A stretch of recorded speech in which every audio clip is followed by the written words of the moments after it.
Brazil is an environment where TV broadcasting was much based upon TV broadcasting in the United States. So we have a model of commercial networks, which are nationwide but have local affiliates, much like in the US.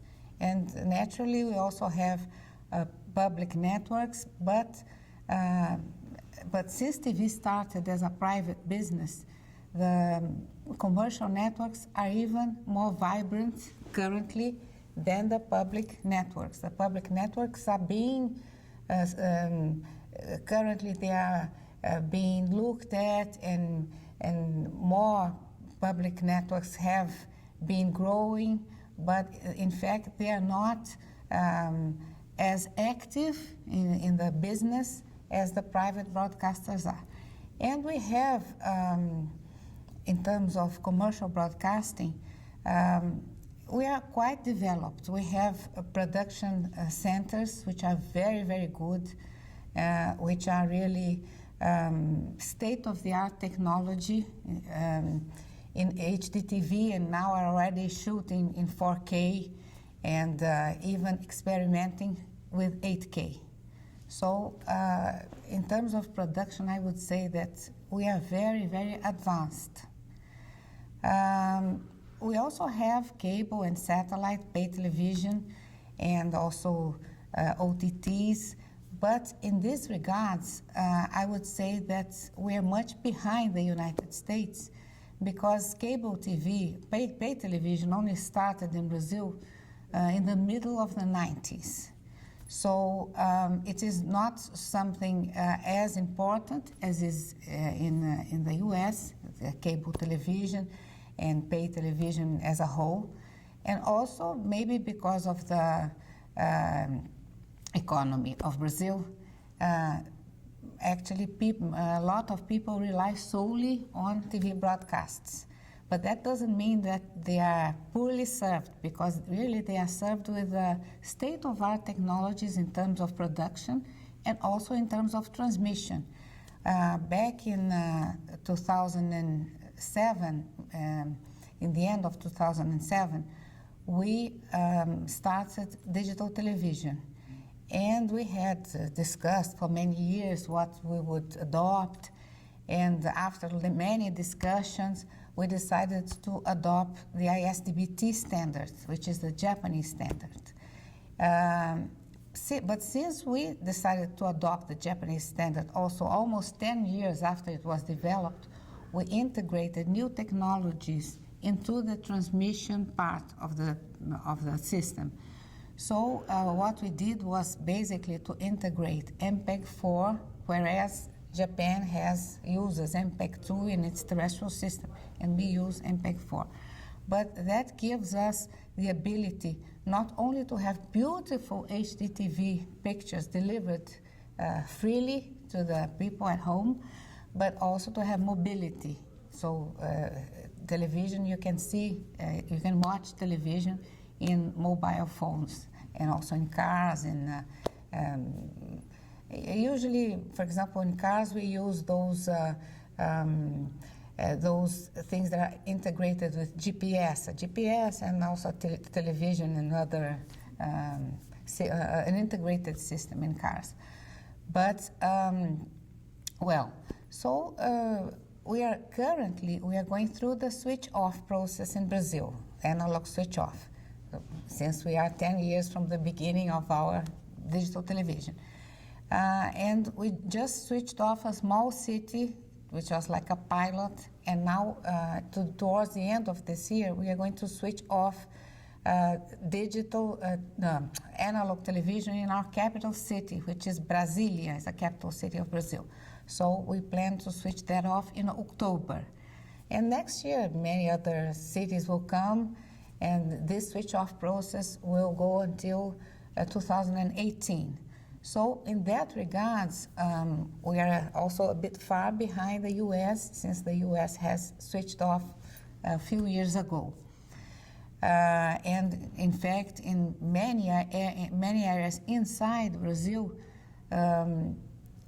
coverage is not so good yet for digital television, but all of the main cities, the capitals of the states and the largest cities all have digital television from almost all the networks and local also providers. So there's still some work to do from the providers regarding taking digital television into the country. So that might even provide some opportunities for transmitter providers and infrastructure providers for HDTV.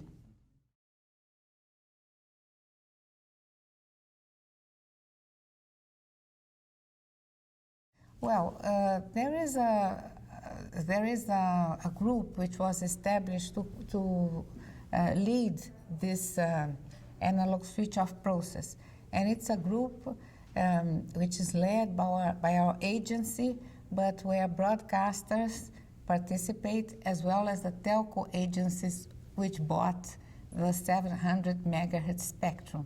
Because in fact, what happens in Brazil is that in that regards, we have a more difficult situation because we must switch off so that we give up the spectrum, I mean everywhere, but the issue is that the spectrum was sold before the switch off. So it was sold, but it has to be delivered to the people who bought the spectrum. So we have this issue of having to switch off in time for them to be able to grow businesses in the 700 megahertz band, 4G businesses.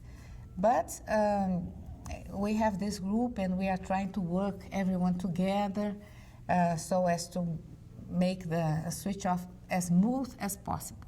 But naturally, there are many problems. We have some population which, well, there are naturally in different economic classes, but we have a large part of the population which has difficulty in acquiring television sets. And so the government also has provided in this auction process some money to do several things in the switch-off process, including distribute some set-top boxes and antennas for the poorer population. So that is being done, but still I think that maybe the communications process is very difficult also. Is something that sometimes it's very difficult to make people understand what they have to do, because people are not so technology oriented. People watch television, but actually they don't know how that television works, television set, or how they receive the signal. You know, this is not something that they care about. They just turn on the television set and the signal is there, right? So that's why it's not so easy, but we are trying to make the process as smooth as possible with a collaboration between all parts, right? Now, this will pack all our television stations inside the spectrum, which is below the 700 megahertz spectrum. So in that case, we need all that spectrum in Brazil, and we are quite worried about, for example, especially the broadcasters are quite worried about not losing more spectrum, because that would make the future very bad. First, we must move into digital television. And one thing which Brazil has to do also is to start looking into the future after this generation, because this generation of digital television is very good for the time being. But we know there are other requirements, like in the United States. Like, for example, in Brazil, there are several businesses being developed also through the internet, like OTTs. This is an area which is under a lot of development everywhere in the world. And also in Brazil, that is being developed, and young people are starting to pay attention to that and to take the opportunity of seeing more programs through the OTTs and everything. So, so we think that, I think that television, linear television really has to be complemented by other forms of content provision offline. So, so this naturally can be done adding several services to our traditional television as it is now. But it will be more smoothly done in a system that is more hybrid, that really can switch seamlessly between between broadcast television and broadband, such as the ATSC 3.0 system is now proposing to do. So this is some feature that has to be in a next generation system, as well as the ability to be more compatible with the internet and with devices. You know, our system in Brazil is a system that you're able to watch television in a device, but it's not convergent. You have to have a receiver chip in the telephone or in the other device in order to watch off-air television. It's very nice because even in Rio, for example, there are several tunnels. You can go through the tunnel watching television because there are repeaters inside the tunnel. It's very nice.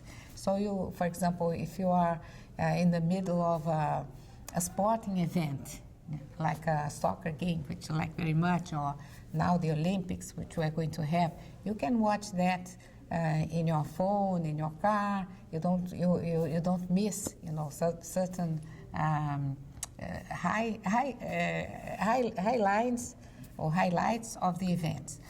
But actually, it's not a convergent system in the way that moves seamlessly from one realm to the other, and that we know should be done in order to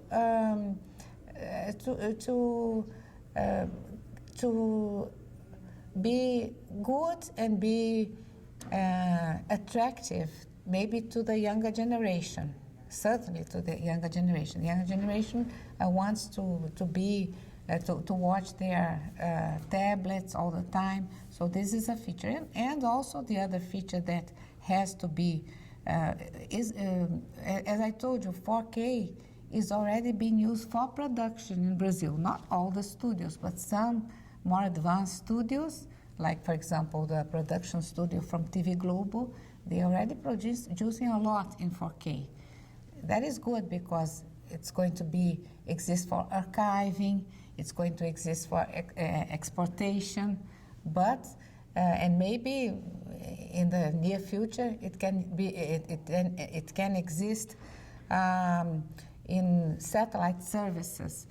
But we must plan also to have 4K and maybe in the future 8K in terrestrial television, which is not only so important to Brazil, but is the most how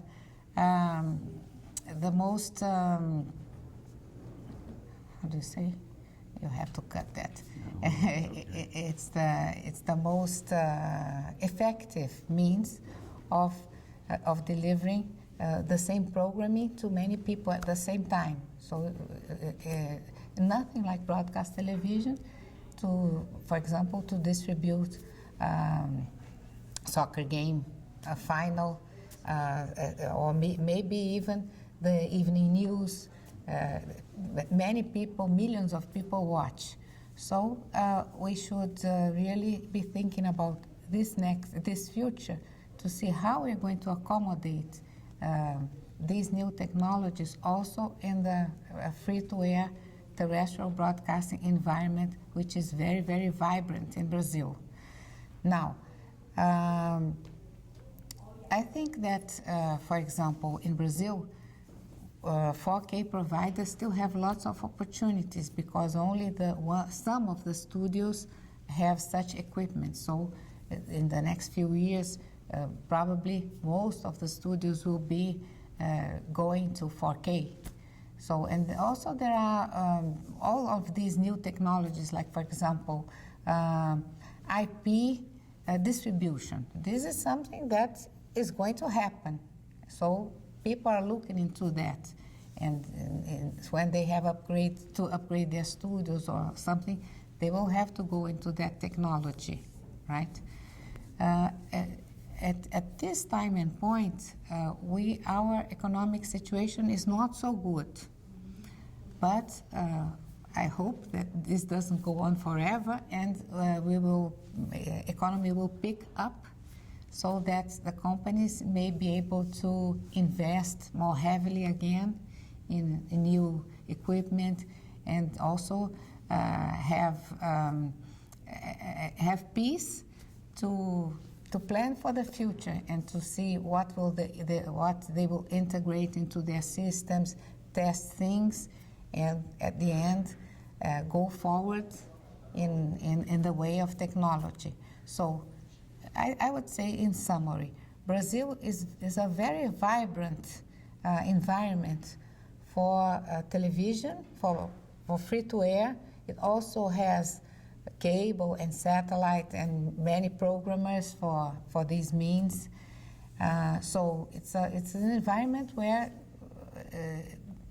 a lot of technology is needed, okay? And hopefully will be consumed in the next many years to come.